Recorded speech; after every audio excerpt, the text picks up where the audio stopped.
नमस्कार, इन भारत देख रहे हैं आप और मैं हूं आपके साथ कृतिका सूर्यवंशी। बुलेटिन की शुरुआत करते हैं। बीजेपी प्रदेश अध्यक्ष भूपेन्द्र चौधरी यूपी के सीतापुर पहुंचे। यहां उन्होंने बीजेपी प्रत्याशी राजेश वर्मा के नामांकन में शिरकत की। वहीं बीजेपी कार्यालय में आयोजित प्रेस कॉन्फ्रेंस में बीजेपी प्रदेश अध्यक्ष ने विपक्ष पर जमकर निशाना साधा। प्रदेश अध्यक्ष ने सूरत में 2024 की पहली जीत के सवाल पर बोलते हुए केवल इतना कहा कि यही लोकतंत्र की खूबसूरती है। उन्होंने आगे कहा कि वहां विपक्ष के लोग प्रत्याशी नहीं ढूंढ पाए।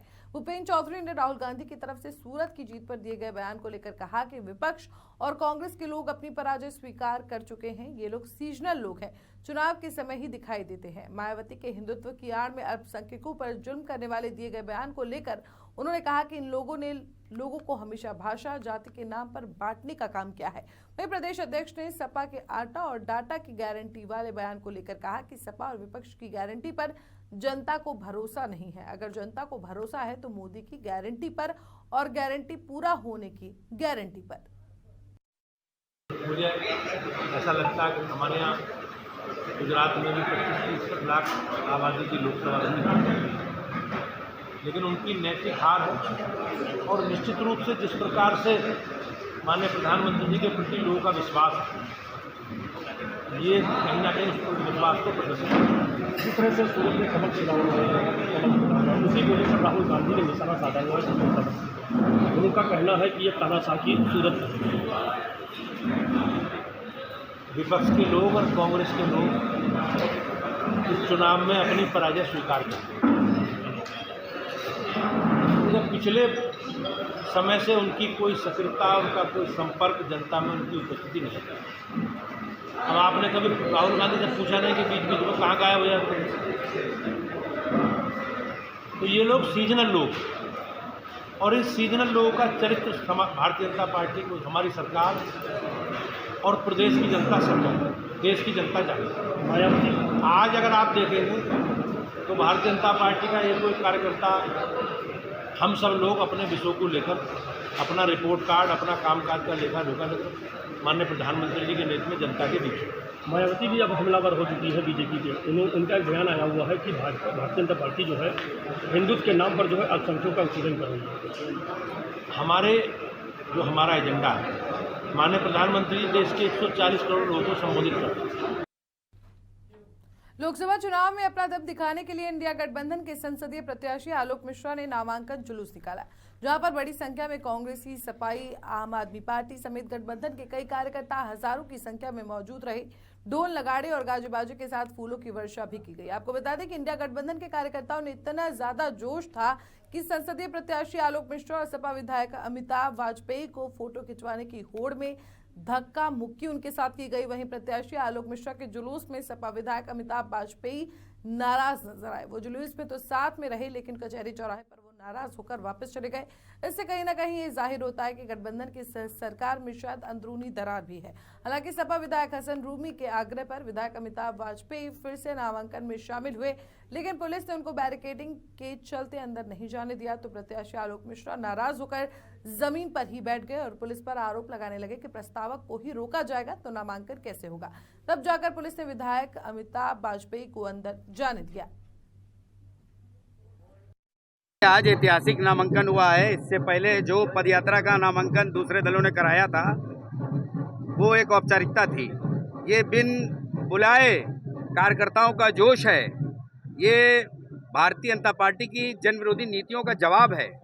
आज जिस तरीके से गठबंधन के प्रत्याशी, इंडिया के प्रत्याशी आलोक मिश्रा को जन सैलाब का समर्थन मिल रहा है, यह आने वाली 13 तारीख को आपको बैलेट के, ईवीएम के, इन दोनों के माध्यम से जो जनादेश मिलेगा वो यहाँ से जो आवाज़ निकलेगी दिल्ली तक जाएगी। और आज 3 विधानसभा में समाजवादी पार्टी के विधायक हैं। इन तीनों विधायकों ने मुख्यमंत्री योगी आदित्यनाथ ने मुरादाबाद में बीजेपी के प्रत्याशी रहे कुंवर सर्वेश कुमार सिंह के घर जाकर उन्हें श्रद्धांजलि दी। इस दौरान मुख्यमंत्री ने उनकी तस्वीर पर पुष्प भी अर्पित किए। इसके साथ ही उनके परिजनों को सांत्वना भी दी। आपको बता दें कि मुरादाबाद लोकसभा सीट से बीजेपी के प्रत्याशी कुंवर सर्वेश सिंह का बीते शनिवार को 71 वर्ष की आयु में एम्स में निधन हो गया था। इस सीट पर 19 अप्रैल यानी शुक्रवार को ही लोकसभा चुनाव के पहले चरण के तहत मतदान संपन्न हुआ था। आपको बता दें कि कुंवर सर्वेश सिंह 4 बार मुरादाबाद की ठाकुरद्वारा सीट से विधायक रह चुके थे, जबकि 2014 में बीजेपी से मुरादाबाद के सांसद भी चुने गए।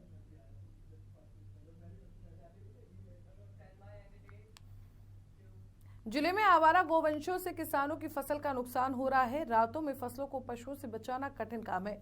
शासन के सख्त निर्देशों के बाद भी गोवंशों को गो आश्रय स्थलों में संरक्षित नहीं किया जा रहा है। निराश्रित गोवंश से परेशान किसान और ग्रामीणों ने मिलकर गौवंश को स्कूल में बंद कर दिया।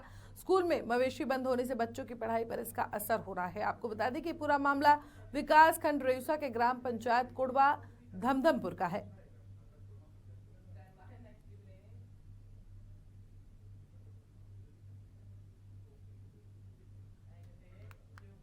मुरादाबाद के थाना कटघर क्षेत्र के पीतल बस्ती चौकी बलदेवपुरी में एक नाबालिग के साथ दुष्कर्म की घटना का मामला सामने आया है, जहां पुलिस ने आरोपी संजीव कश्यप पुत्र ओम प्रकाश को गिरफ्तार कर लिया है। आपको बता दें कि बलदेवपुरी चौराहे पर आरोपी संजीव कश्यप की फर्नीचर की दुकान है, जहां काम करने वाले विक्की नाम के लड़के के साथ मिलकर उसने दुष्कर्म की घटना को अंजाम दिया था। जब मीडिया की टीम ने पीड़ित बच्चे के पिता शिशुपाल से बात की, तब शिशुपाल ने मीडिया को जानकारी देते हुए बताया कि हम लोग बलदेवपुरी मोहल्ला थाना कटघर के निवासी हैं। अब से लगभग 2.5 महीने पहले अपने बेटे विकी उम्र 15 वर्ष को अपने ही मोहल्ले में रहने वाले संजीव कश्यप, जिसकी फर्नीचर की दुकान है, फर्नीचर बनाने का कार्य सिखाने के लिए भेजा था। जब मैंने अपने बेटे विकी से अगली सुबह उसे काम पर जाने को कहा तो विकी ने अपने पिता शिशुपाल को अपनी आप बीती सुनाई।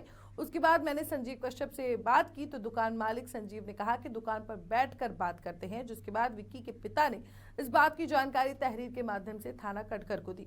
थाना कटघर प्रभारी तेजवीर सिंह ने तहरीर के आधार पर कार्रवाई शुरू कर दी है। अब मेडिकल की जांच होने के बाद पुष्टि हो पाएगी कि बच्चे के साथ क्या हुआ है। मेरा नाम काम पे लगा दिया इनके फर्नीचर वालों की दुकान पे संजीव की, और ये उसे धमका कर दूसरे कर्म करते रहे उसके साथ। जब उसकी तबीयत खराब हो गई और उसके जान पे भीतर लगी तो ये कहने लगे, बोले फैसला कर लो। हम बोले फैसला ले रहे हम जेल कराना चाहते हैं। सब कब का मामला है ये हमने इलेक्शनों से पहले भी करा। ने जब लड़के की तबीयत खराब हो गई तो उन्होंने मना कर दिया जाने को। उन्होंने फ़ोन करा और फ़ोन करके बोला आना दिया। बोले लड़के ने मना कर दिया, मुझे तबीयत खराब है, मैंने जा दिया। ऐसा कांड करता है ये। पीलीभीत में 2 दिन पहले हुए सड़क हादसे में 3 महिलाओं की मौत और दर्जनों लोगों के घायल होने के बावजूद परिवहन विभाग लापरवाह दिखाई दे रहा है। यहाँ ऑटो और टाटा मैजिक में लोगों को भूसे की तरह भरकर ढोया जा रहा है और परिवहन विभाग किसी बड़े हादसे का इंतजार कर रहा है। वह स्थानीय लोगों का कहना है कि विभाग को कड़े कदम उठाने चाहिए। आपको बता दें कि पीलीभीत के थाना बरखेड़ा क्षेत्र में 21 अप्रैल को बीसलपुर से पीलीभीत की ओर लोगों को लेकर जा रहे ऑटो में कंटेनर वाले ने जोरदार टक्कर मार दी थी, जिससे ऑटो खाई में जाकर गिर गई और 3 महिलाओं की मौके पर ही मौत हो गई और 12 लोग गंभीर रूप से घायल हो गए थे। इस भीषण सड़क हादसे का संज्ञान लेते हुए एआरटीओ वीरेंद्र कुमार ने 22 अप्रैल को कई वाहनों पर कार्रवाई की, लेकिन पीलीभीत में एआरटीओ का आदेश बेअसर दिखाई दे रहा है। यहाँ ऑटो और टाटा मैजिकों में लोगों को भूसे की तरह भरकर तेज रफ्तार से सड़कों पर दौड़ाया जा रहा है, जिससे बड़ी घटना हो सकती है। जी हाँ, ये संज्ञान में है सभी के। जो टक्कर मारी थी उसमें भूसे की तरह जो है सवारियां भरी थी टेम्पो में।